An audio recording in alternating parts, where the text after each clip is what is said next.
सत साहिब जी, आप सुन रहे हैं संत रामपाल जी महाराज द्वारा लिखित पुस्तक जीने की राह का पेज नंबर 81। वर्तमान की कुछ सत्य कथाएं। इस वीडियो को 28 मई 2024 को रात 11 बजे एडिट किया गया है। इस वीडियो को अपने दोस्तों से शेयर जरूर करें। सत साहिब। वर्तमान की कुछ सत्य कथाएं। भक्त सुरेश दास के उजड़े परिवार को बसाया। डीगल गांव भक्त का नाम सुरेश अहलावत तथा भक्तमती का नाम यशवंती। डीगल गांव गवाह है कि भक्त सुरेश शराब, सुल्फा, तंबाकू का घड़ा आदि था। घर की थौर बठोड़ कर रखा था। बहन यशवंती यानी सुरेश की पत्नी असाध्य रोग से पीड़ित थी। 2 लड़के छोटी आयु के थे जो पिता को घर पर आते देख छुप जाते थे। घर में झगड़ा रहता था। बहन यशवंती का एक भाई हरियाणा पुलिस में डीएसपी था जो अब सेवानिवृत्त हो चुका है। नाम है भक्त राजेंद्र सिंह राठी। गांव भापड़ोदा। उसने अपनी बहन के उपचार में कोई कसर नहीं छोड़ी थी, परंतु व्यर्थ रही। मेरा एक भक्त जो हरियाणा पुलिस में नौकरी कर रहा है, वह आर्य समाज के महान प्रचारक श्री जौहरी सिंह जी का बेटा है। गांव जसराना, जिला सोनीपत। इसके साथ मेरा छोटा भाई महेंद्र सिंह भी हरियाणा पुलिस में नौकरी करता था, जिसको सन 2016 में रिटायर होना था, परंतु परमार्थी मिशन के उद्देश्यों को समझकर सन 2005 में रिटायरमेंट लेकर मेरे साथ हाथ बटा रहा है। मेरा भाई एसपी रोहतक का ड्राइवर था। भक्त जयबीर मलिक डीएसपी झज्जर का ड्राइवर था। दोनों जब मिलते थे तो मेरा भाई उससे इस ज्ञान की चर्चा करता था।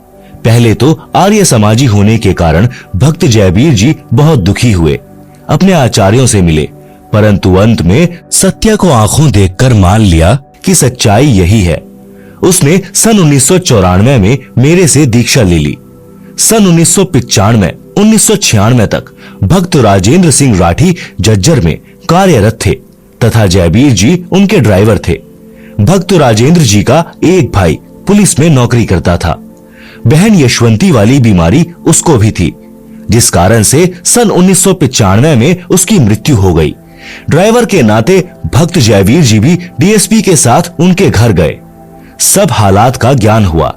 वापिस आने पर एक दिन जयवीर जी ने डीएसपी साहब से निवेदन किया कि आप अपने परिवार को बचाना चाहते हो तो संत रामपाल जी से दीक्षा ले लो। पहले तो नहीं माना, परंतु ट्रायल करने के लिए अपनी बहन यशवंती को अपने छोटे भाई सुखबीर के साथ दीक्षा दिलाने भेजा। यह दास यानी रामपाल दास सिंचाई विभाग में जूनियर इंजीनियर के पद पर कार्यरत था। गुरुजी के आदेश से दीक्षा देने लगा तथा प्रचार करने लगा। मिशन के उद्देश्य से परिचित होकर जनहित तथा जगहित में सन 1995 में नौकरी से त्याग पत्र देकर प्रचार प्रसार में लग गया था। त्याग पत्र हरियाणा सरकार द्वारा स्वीकृत है।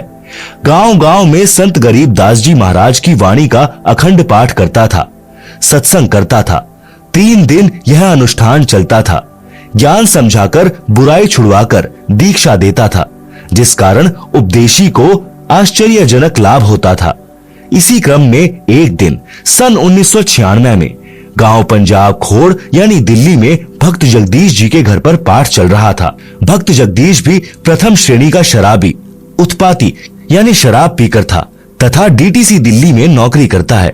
उसकी पत्नी की लाइलाज बीमारी भी मुझ दास से दीक्षा लेने के पश्चात ठीक हो गई थी। कर्ता परमात्मा है। उसकी शक्ति संत के माध्यम से आती है, जैसे तार द्वारा बिजली आती है। तार बिजली नहीं है, इसी प्रकार संत परमात्मा भले ही नहीं है, परंतु तार अवश्य होता है।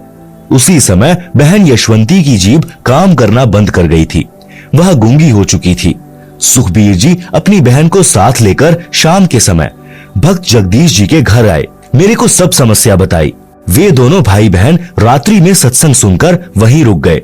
बहन यशवंती को नाम दिया, प्रसाद खिलाया। सुबह उठकर वह अपने भाई से बोली, भाई मैं बोलने लग गई हूँ, मैं ठीक हो गई हूँ।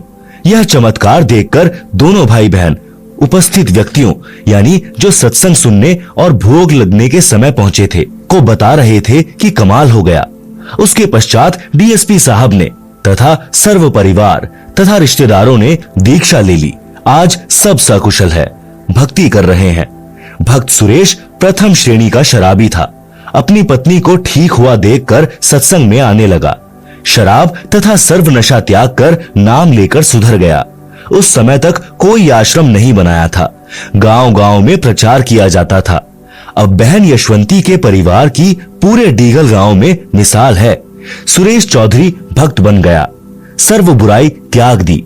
दोनों लड़के दिल्ली पुलिस में एक ही दिन सिपाही भर्ती हो गए। लोगों को लगा होगा कि पैसे देकर भर्ती कराए होंगे, परंतु सत्य यह है कि एक पैसा भी किसी को नहीं दिया। आप स्वयं जांच कर सकते हैं। दोनों लड़कों के विवाह में 1 रुपया से अधिक कुछ नहीं लिया। यह भी जांच का विषय है। ऐसे ऐसे अनेकों उदाहरण हैं। यह कहानी बताने का मेरा उद्देश्य यह है कि जैसे गीता अध्याय 16 श्लोक 23 और 24 में कहा है कि शास्त्र विधि त्याग कर मनमाना आचरण करने वाले को कोई लाभ परमात्मा से नहीं मिलता। शास्त्रोक्त भक्ति करने से परमात्मा की शक्ति से सर्व असंभव कार्य भी सिद्ध हो जाते हैं, मोक्ष भी मिलता है। ऋग्वेद मंडल 10 सूक्त 161 मंत्र 2 में भी प्रमाण है कि परमात्मा की भक्ति करने वाले का असाध्य रोग भी नष्ट हो जाता है। यदि रोगी मौत के निकट भी पहुंच गया हो तो सत्य भक्ति करने वाले को स्वस्थ करके परमात्मा 100% आयु प्रदान कर देता है, यानी भक्त पूरी आयु जीवित रहता है। जैसे पहले बिजली का विस्तार नहीं हुआ था तो आटा हाथ से चलने वाली चक्की से माता बहन पीसा करती थी। पुरुष हाथ से फरसे यानी दराज से पशुओं का चारा यानी शानी काटा करते थे। फिर हाथ से चलाने वाली मशीन यानी गंडासे का आविष्कार हुआ। वह भी कठिन कार्य था। वर्तमान में बिजली की शक्ति से आटा चक्की चलती है। गंडासे यानी शानी काटने की मशीनें चलते हैं। असंभव कार्य हो रहा है, शीघ्र तथा सुगम हो रहा है। बिजली का विधिवत कनेक्शन लेना होता है। बिजली की मर्यादा का पालन करना होता है, अन्यथा सुखदायी बिजली विनाश कारण बन जाती है। इसी प्रकार परमात्मा का कनेक्शन लेना पड़ता है और परमात्मा की मर्यादाओं का पालन करना होता है, तब सर्व सुख तथा मोक्ष परमात्मा देता है।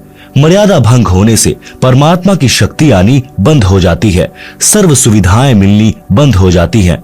डींगल गांव के व्यक्ति उन झूठे आचार्यों की बात को सत्य मानकर करौंथा आश्रम में जाने वाले अपने गांव वालों को रोकते थे, तो भक्त सुरेश जी तथा बहन यशवंती जी हाथ जोड़कर गांव के उन व्यक्तियों से कहते थे कि गाम राम मारो चाहे छोड़ो, हम आश्रम में जाना बंद नहीं करेंगे। हमारा तो घर वहीं से बसा है, नहीं तो हम आज उजड़ गए होते। परमात्मा ने उनकी सच्ची भक्ति का फल भी ऐसा ही दे रखा है। भक्त सुरेश का मोबाइल नंबर है 9034029495। सत्संग न सुनने से सर्वनाश हुआ। परमेश्वर कबीर जी कहते हैं, राम नाम कड़वा लागे, मीठे लागे दाम, दुविधा में दोनों गए, माया मिली न राम। शब्दार्थ: सत्संग न सुनने वाले मानव यानी स्त्री पुरुष को परमात्मा के विधान का ज्ञान नहीं होता, जिस कारण से उसको परमात्मा के विषय में चर्चा भी अच्छी नहीं लगती। धन संग्रह करना अच्छा लगता है, जिस कारण से उसको दोनों से हाथ धोने पड़ते हैं, यानी उसे न तो परमात्मा मिलता है और मृत्यु के पश्चात धन भी यही रह गया, उसके दोनों ही हाथ से निकल गए। पंजाब प्रांत में मेरे यानी रामपाल दास के पूज्य गुरुदेव जी का आश्रम तलवंडी भाई की नामक कस्बे में है। उनके सतलोक चले जाने के पश्चात उनका दास यानी रामपाल दास महीने के दूसरे रविवार को सत्संग करने जाता था। मेरे गुरुदेव जी के कुछ शिष्य तलवंडी भाई की कस्बे के सेठ भी हैं। उनका रिश्तेदार शुक्रवार को एक वृद्धा की मौत पर शोक व्यक्त करने सपरिवार आया था। वह शनिवार 2 बजे बाद दोपहर को अपने घर चंडीगढ़ जाने लगा, तो सत्संगी रिश्तेदारों ने उनसे कहा कि आज और रुक जाओ, कल सुबह 8 से 10 बजे सत्संग होगा, आप सत्संग सुनकर प्रसाद लेकर जाना। रिश्तेदार ने कहा कि कल रविवार को एक पार्टी आएगी, 2 बजे उससे मेरा अनुबंध होना है, जिसमें मुझे 5 लाख का लाभ होगा। यह घटना सन 1998 की है। सत्संगियों ने आग्रह किया कि आप रविवार को 11 बजे सुबह चलोगे तो भी आप समय पर पहुंच सकते हो। फोन करके उन्हें सूचित कर देंगे कि वे कुछ देर से आ जाएंगे। परंतु वह नहीं माना। उसके परिवार में कुल 4 सदस्य थे, पत्नी तथा बेटा बेटी। चारों अपनी मारुति कार में सवार होकर चंडीगढ़ के लिए शनिवार को रवाना हो गए। चंडीगढ़ से कुछ पहले अंबाला शहर के पास एक बजरी का भरा ट्रक खराब हालत में खड़ा था। उसके पिछले पहिए निकाल रखे थे, जैक लगा रखा था। माया के लोभी को केवल 5 लाख का लाभ ही नजर आ रहा था।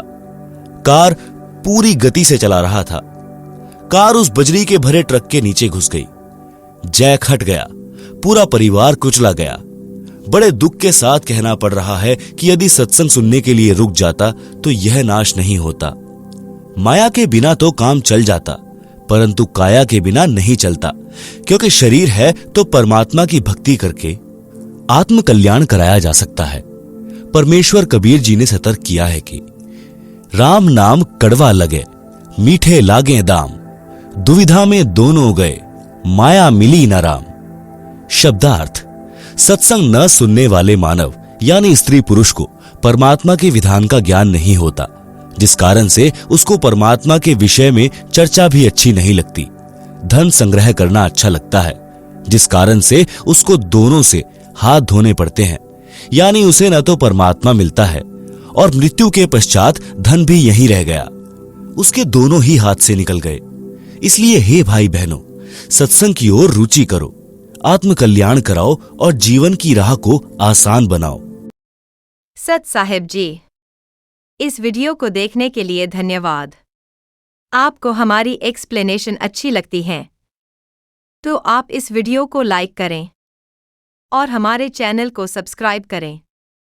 सत साहिब।